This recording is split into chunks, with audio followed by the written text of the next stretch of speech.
Tani, zëja nën kryetare, nëse qësoni normale këtë seancë, që këta që ankohen për bullizëm online, shiko se si sillen.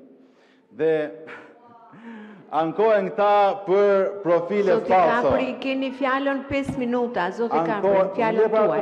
Sa po më përmendën atë, më të flasë. Pra, jo, ju si përmend ndër njëri, ju lutem, keni fjalën 5 minuta. Po përmendi forcën time politike, më zonjë. Mirë, po ju lutem.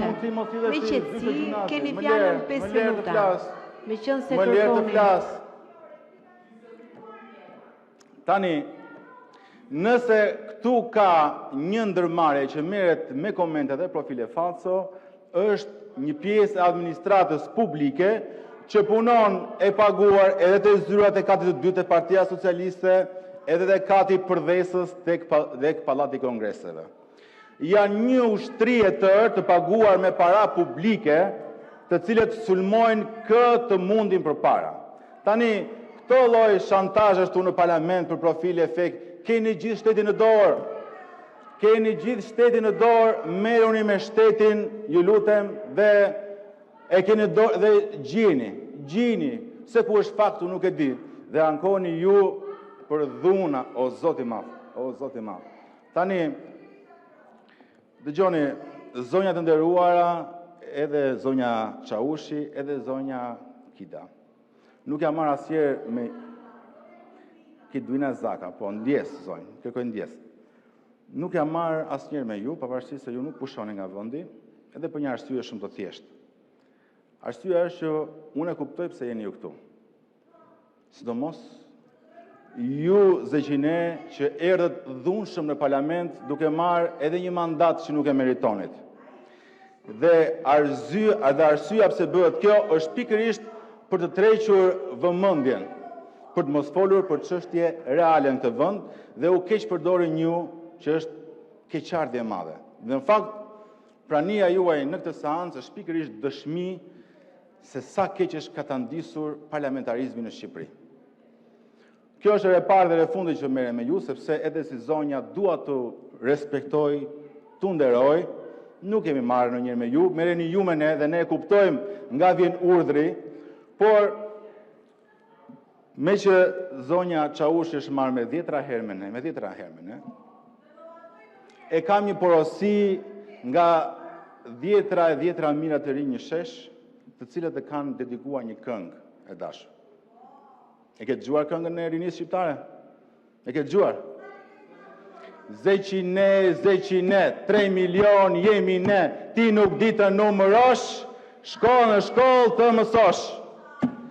Që jemi në shesh, sot më shumë, deri në rrëzimin e Tiranës. Faleminderit. Zonja Çaushi për replikë. Ishti e ralt, sepse kam ardhur unë këtu edhe ta mësosh një herë mirë ti e gjitha ato sorrat që financon ti atje në bulevard, se flamingot kanë fluturuar, kanë ngelur ato sorrat që i financon ti. Unë këtu e ralt kam ardhur për të përplasur të vërtetën në sy, ty dhe gjithë shqiptarët ta din mirë. Ta tha kryetari i grupit parlamentar që parë dhe po ta them unë tani, ku i ka i gjetur Agronshea ato 15 milion euro që pastron parat dhe i bën fiktive gjas me shet një shtëpi. Ku është kjo shtëpia 15 milion euro, mos edhe në New York nuk kushton një shtëpi 15 milion euro. Ku i ka i gjetur Agronshea ato miliona euro që i ka dhënë hua. Këto hajde dhe tregoa shqiptarve ti edhe Agroni. Faleminderit.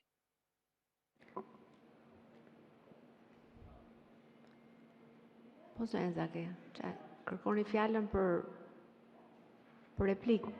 Po.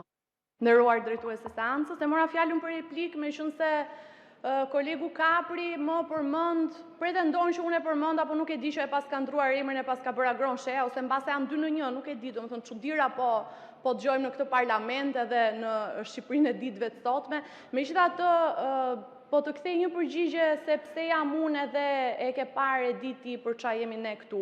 Mendoj që arsyen se pse unë, kolegja Çaushi dhe gjithë të tjerët jemi në këtë sallë, në këtë legjislaturë ju a kanë treguar shqiptarët vjet, në 2025-ën.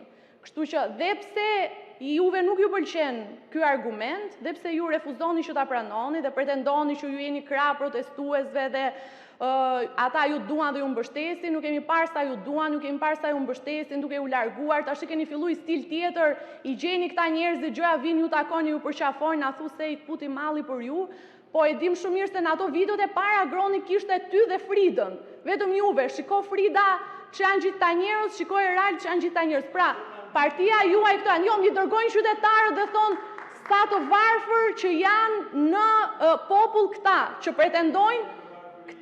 pretendojnë se kanë shumë mbështetje edhe që bëjnë namin, ju harroni që shqiptarët nuk gënjehen me ato video tuaja të TikTokut i dashur Erald.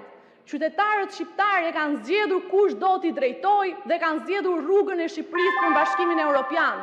Dhe jam bashkë me Partinë Socialiste të ftuar të gjithë në trenin që ka nisur rrugën për Bashkimin Evropian. Ju se di ku keni mbetur, po Zoti ju ndihmoft që të gjeni rrugën. Faleminderit.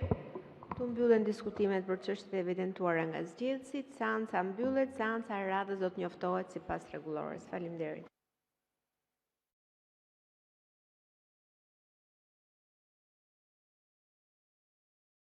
Faleminderit.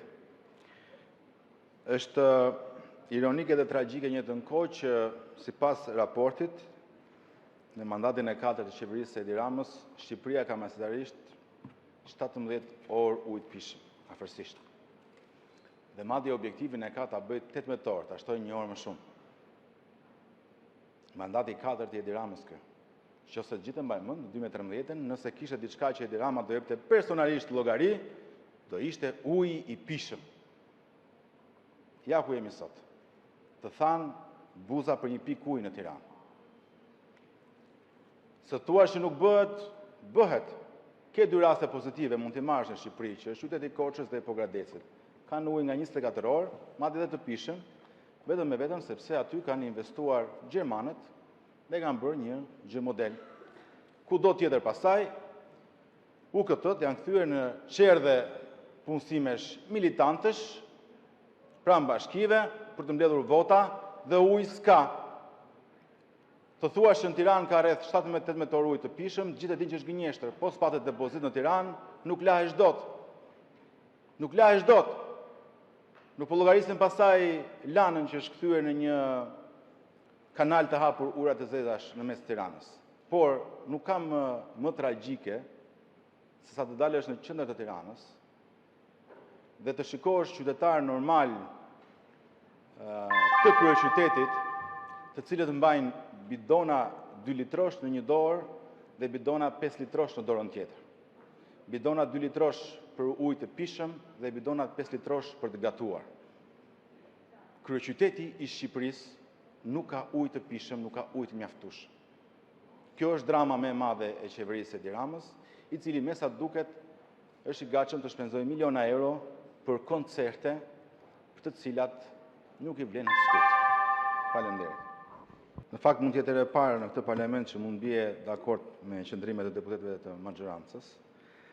Vendimi i kredi papritur për të dyfishuar çmimin e energjisë elektrike për makinat elektrike në Shqipëri është një sulm i drejt për drejt ndaj një industrie e cila po rritet kudo në botë. Edhe në Shqipëri duhet inkurajuar, jo vetëm për shkak të uljes së kostove që sjell kjo veprimtari ekonomike, por edhe për shkak të uljes së ndotjes. Dhe çfarë ndodhi? Ndodhi që u shtrëntua krejt papritur çmimi për mjetet elektrike në Shqipëri, dhe ndërkohë që vazhdon të ngelen monopole pikat e karikimit në Shqipëri. U premtua nga operatori publik se të ndërtonte edhe pikat vetat për ta lehtësuar, nuk e dim se ku janë këto. Dhe ç'është më rënda është që sot OSHE-ja si operatori i vetëm dhe monopoli shpërndarjes së energjisë që ka mbi 7.000 të punësuar, gati 2 fishë sa kishte Çezi dikur, megjithëse nuk mund të ishte një eksperiencë për të përmendur Çezi, sërish humbjet në rrjet i kapin rreth 18%, ndërkohë që do të ishin të paktën 12%. Pavarësisht qindra miliona eurove investime që janë bërë në sektorin e energjisë. Së fundmi, e kam dhe unë si shqetësim nga shumë familje pensionistësh. Nga viti 2014, viti 2015, për shkak të faturave të prapambetura, u detyruan të bëjnë marrëveshje me shpërndarësin publik që të paguajnë me këste. Kush 10.000 lek, kush 20.000 lek, kush 30.000 lek në muaj, derisa të shlyenin faturën. Pra ka kaluar mbi 10 vjet. Dhe ky parlament fali 2 miliard euro borxhe dhe gjoba ndaj bizneseve, 2 miliard euro, dhe nuk e fali dot këtë borxh e papambetur për pensionistët shqiptar. Dhe kjo ka qenë e papranueshme. Faleminderit.